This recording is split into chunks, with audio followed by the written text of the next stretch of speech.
오늘 우리에게 새날을 주신 하나님을 찬양합니다. 찬송가 535장 찬양하겠습니다.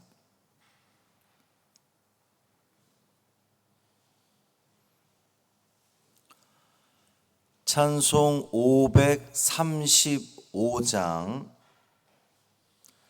주 예수 대문 밖에 찬양함으로 새벽 기도회를 시작하겠습니다. 535장입니다. 주 예수 대문 밖에 기다려 섰으나 단단히 잠가두니 못 들어오시네. 나 주를 믿노라고 그 이름 부르나 문 밖에 세워두니 참나 예수치라. 문 두드리는 손은 못 박힌 손이요 또 가시 면류관은 그 이마 둘렀네. 이처럼 기다리신 참 사랑이로다. 문 굳게 닫아두니 한없는 내 죄라. 주 예수 간곡하게 권하는 말씀이 내 죄로 죽은 나를 너 박대할 소냐. 나 죄를 회개하고 곧 문을 엽니다. 드셔서 좌정하사 떠나지 마소서. 아멘.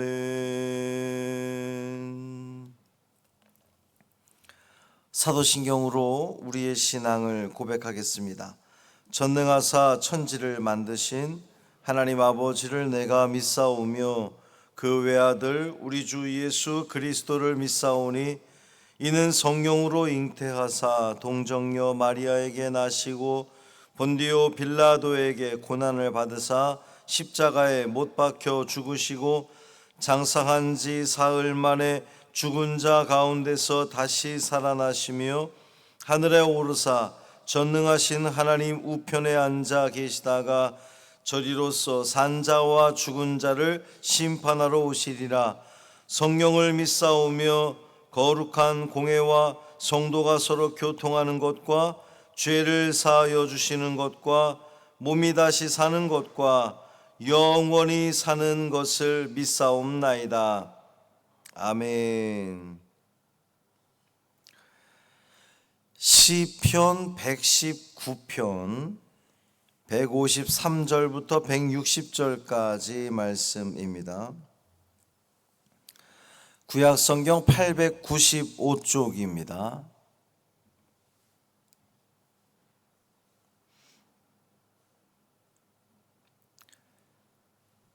구약성경 895쪽 시편 119편 153절부터 160절까지 말씀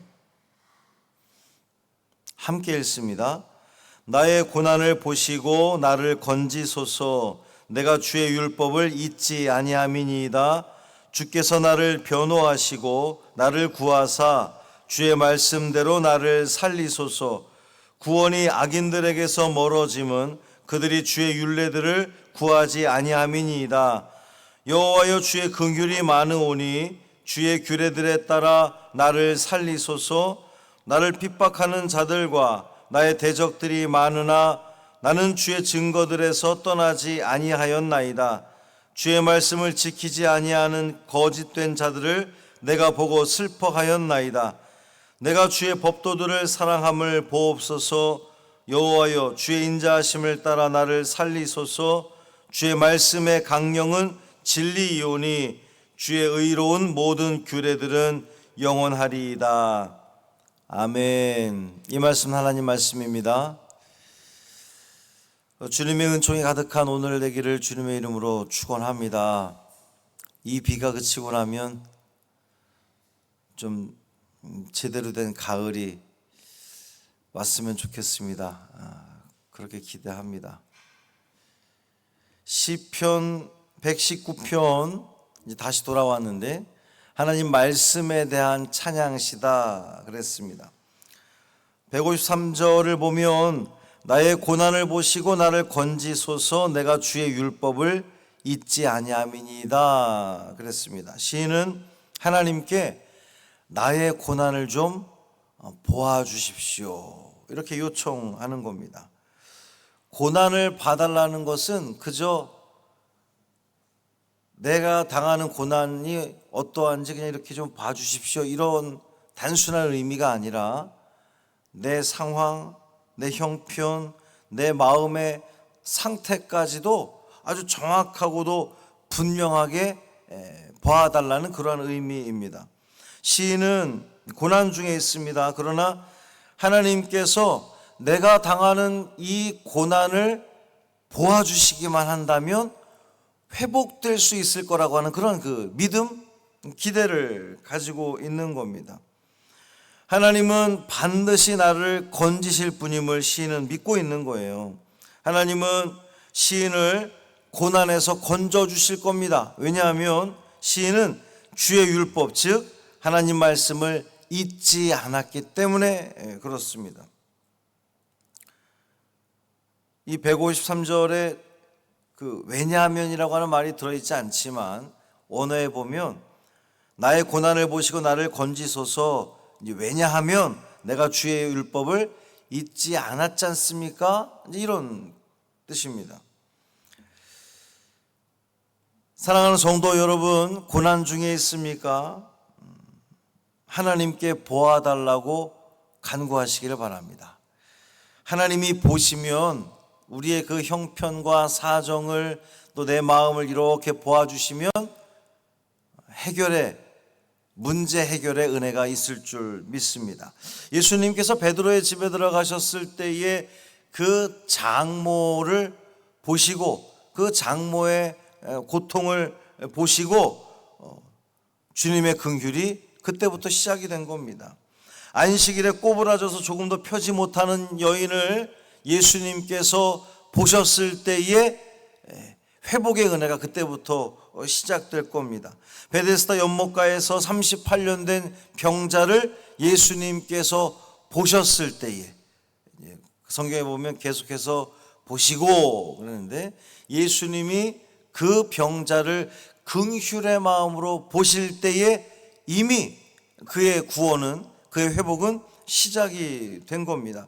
그렇습니다. 하나님께서 내 모든 고난과 환난과 상황과 어려움과 번민과 또는 이 나의 모든 이 갈등까지도 하나님께서 보시면 하나님의 그 치유의 역사가 시작되는 겁니다.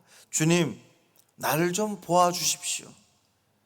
이 새벽에 우리 간구하기를 원합니다. 주님, 나를 좀 보아주십시오.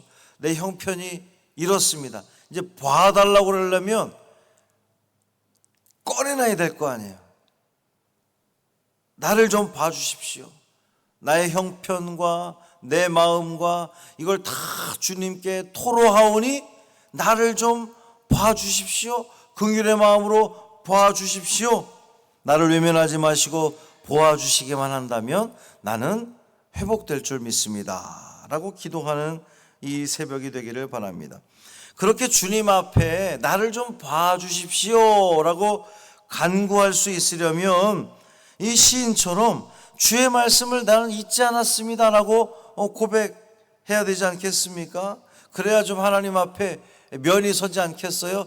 내가 물론 우리 하나님은 은혜의 하나님이시고 자비 하나님이시기 때문에 우리가 뭘 해서 우리를 구원하시는 분은 아니시지만 그래도 우리가 해야 할 일은 시인처럼 내가 주의 말씀을 잊지 않았으니 나를 건져 주십시오 라고 간구했던 것처럼 나도 내 삶 가운데 하나님 말씀을 부단히 지키려고 내가 이만큼 애를 쓰고 노력하고 있습니다. 저의 노력을 좀 주님 도와주시고 내 형편을 지켜봐 주십시오 라고 이렇게 말할 수 있어야 되지 않겠습니까? 이렇게 고백하는 자가 하나님 구원에 한 발도 가까이 있지 않겠는가 싶습니다. 그렇다고 시인이 자신의 구원만 추구하는 사람은 아니었습니다.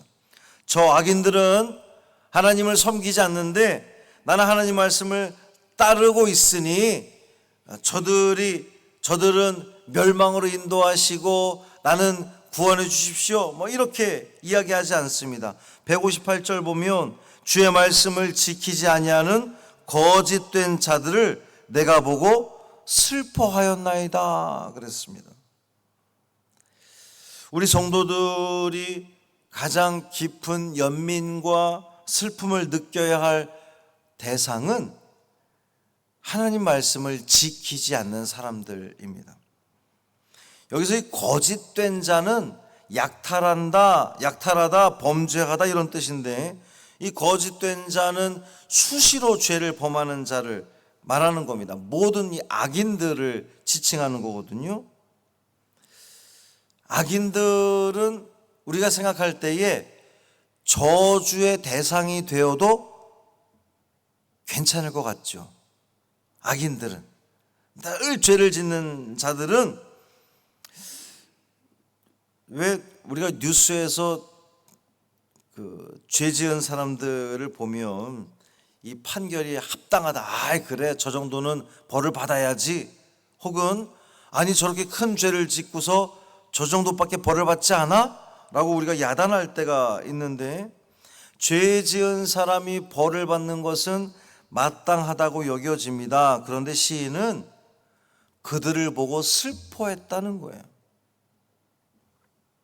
물론 이제 우리 가지고 있는 개역개정 성경 말고 새번역이나 표준 공동 번역을 보시는 분들은 새번역에는 이렇게 번역이 되어 있습니다. 저 배신자들을 보고 그 거짓된 자를 배신자들이라고 번역을 한 건데 나는 참으로 역겨웠습니다 라고 번역을 했고 공동 번역에서도 그 배신들을 보고 내 마음 심히 불쾌합니다 이렇게 번역을 했습니다. 그러나 저는 오늘 우리가 가지고 있는 이 개역개정 성경에서 슬퍼했다라고 번역하는 것은 나름대로 의미가 있다고 저는 이렇게 생각이 됩니다. 하나님 말씀을 거절하고 지키지 않는 자에게 마땅한 벌이 내려지는 것은 그건 하나님의 영역이에요. 하나님이 하실 일, 우리가 할 일이 아니라 하나님의 일입니다. 우리는 그저 그리스도 예수의 마음으로 저 멸망받을 자들, 지옥에 떨어지는 자들에 대해서 슬퍼하는 마음, 안타까운 마음을 가져야 하지 않겠는가? 이것이 예수님의 마음이 아닌가? 나는 말씀을 잘 지키니까 천국 가면 되고 악인들이 구원해서 멀어지든 말든 나와 무슨 상관이 있는가? 라고 말한다면 그것은 예수님의 마음과 멀어지는 것 아니겠습니까? 우리는 주님의 마음으로 우리의 주변을 살펴봐야 되겠습니다. 우리가 견지해야 할 이 신앙인의 모습은 주의 말씀을 잊지 않고 기억하며 늘 마음에 새기고 주님 곁에 머물므로 하나님이 나를 건져주시기를 기대하는 거예요. 맞아요. 그런데 우리 말고 하나님을 거절하는 자, 말씀을 듣지 않는 자, 불순종하는 자들에게 대해서도 저들이 구원받지 못할 것에 대해서 우리는 안타까운 마음을, 긍휼의 마음을 가지고 그들을 바라봐야 되지 않겠습니까? 예수 그리스도의 시선으로 세상을 바라보는 우리가 되기를 바랍니다. 찬양 중에도 저 죽어가는 내 형제에게 생명을 주소서. 이런 가사의 찬양이 있습니다. 죽어가는 형제들을 하나님 불쌍히 여겨 주십시오. 저를 구원해 주십시오. 내가 하나님 말씀을 잊지 않고 나를 구원해 주시면 감사한데, 나만 구원받고 끝나는 것이 아니라 내 자녀들, 내 식구들, 내 남편, 내 아내, 우리 주변에 있는 이웃들, 천국에 가지 못하고 저 안타까운 죽음의 길로 치닫고 있는 저들을 정말 긍휼의 마음을 가지고 바라보게 하시고 그들을 주님 앞으로 인도하는, 그것을 위해서 애를 쓰며 또 그것을 위해서 기도하는 우리 믿음의 성도들 되시기를, 주님의 마음을 품고 이 세상을 살아가시기를 주님의 이름으로 축복합니다. 살아계신 아버지 하나님, 우리가 주의 말씀을 잊지 않았습니다. 시인의 고백처럼 우리는 매일 새벽마다 주의 말씀을 읽고 그 말씀을 이 하루 가운데 어떻게 실천하며 살아갈지 우리는 우리의 마음, 우리 초점을 주님께 맞추고 있습니다. 때로 넘어지기도 하고 또 주의 마음을 아프게도 하지만 그럼에도 불구하고 우리의 시선은 늘 주님을 향하려고 애를 씁니다. 이런 우리의 마음을 기억하여 주옵시고 우리를 살펴보아 주옵소서. 우리를 이 어려움 가운데서 건져 주옵소서. 뿐만 아니라 우리뿐 아니라 하나님을 거절하는 자들, 하나님의 구원에서부터 자꾸만 멀어지는 자들, 예수를 그리스도로 인정하지 않는 자들, 저들을 주님 불쌍히 여겨 주옵시고 주님 포기하지 마시고 그들을 주님 앞으로 인도하여 주옵소서. 저들을 위해서 우리가 간구하오니 또 우리가 주님의 시선으로 그들을 바라보오니 하나님, 저들도 함께 구원의 자리에 있음으로 말미암아 우리 하나님께서 원하시는 이 온 인류가 주님을 예배하며 주님을 찬양하며 주의 자녀로서의 삶을 살아가는 우리 모두 되게 하여 주옵소서. 한날의 삶을 온전히 주님께 맡기기를 원하며 우리 주 예수 그리스도의 이름으로 축복하며 기도합니다. 아멘. 하늘에 계신 우리 아버지여, 이름이 거룩히 여김을 받으시오며 나라가 임하시오며 뜻이 하늘에서 이루어진 것 같이 땅에서도 이루어지이다. 오늘 우리에게 일용할 양식을 주시옵고 우리가 우리에게 죄 지은 자를 사하여 준 것 같이 우리 죄를 사하여 주시옵고 우리를 시험에 들게 하지 마시옵고 다만 악에서 구하시옵소서. 나라와 권세와 영광이 아버지께 영원히 있사옵나이다. 아멘.